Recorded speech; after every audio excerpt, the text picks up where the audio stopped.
So on the human level, if the person is in despair or unhappiness or pain, then I can talk about ways in order for that person to help itself.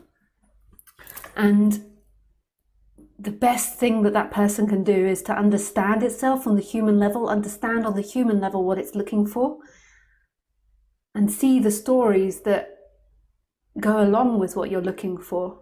So most people are looking for love, but they're always telling themselves they're unworthy and they can't get love, but they're not conscious of that. So it's creating disturbance in their body and in their energetic system, and their chakras become all out of balance, and they feel tired and uncomfortable because they're telling themselves stories which are contradictory to what they want, and they have this feeling that they can't get what they want, that they're powerless or helpless or hopeless, which isn't true at all.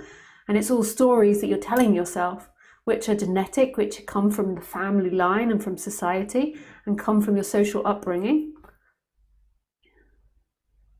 And they're not true.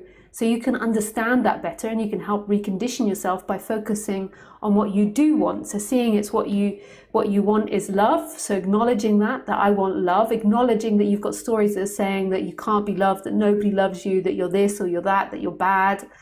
And then tell yourself the opposite. So I want love, I am love, and make this a habit throughout the day. I am worthy, I can do this, it's not true. All these other stories. But that's not going to lead you to liberation, because there is nobody to be led to liberation, because there is no independent entity that exists. This is a world of one, not of multiple. So who would be this separate person that would wake up? It's seeing that there is this experiencer that isn't separate, that's free right now, here in this experience. And that there isn't actually someone that really exists that's suffering. There just seems to be somebody that's existing that's suffering.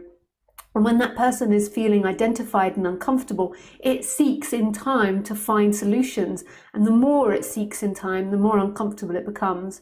The more it weighs onto itself. I have to have this, I have to have that, I have to do this. And it gets heavier and heavier, and life becomes more stressful, and it gets all these things, and the more things it gets, the more things it's got to look after, and the more time it has to spend moving these things around, cleaning these things, putting these things in safes, removing them from safes, putting them in another safe, giving them to a bank, selling them, buying new ones.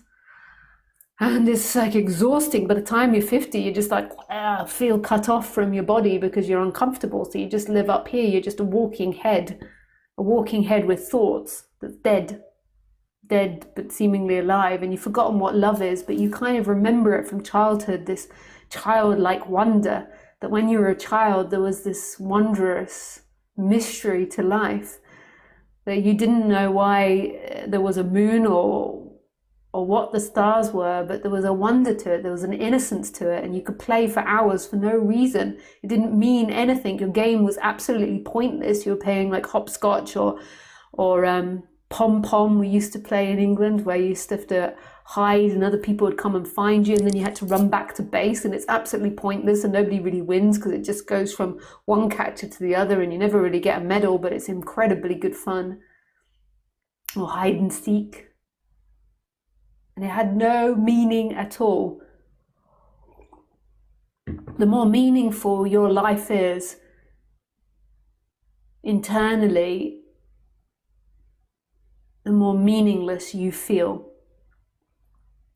So if you're somebody that's always sprouting meaning to everything, then you're internally very caged. The trick to life is about wonder, the wonder of being.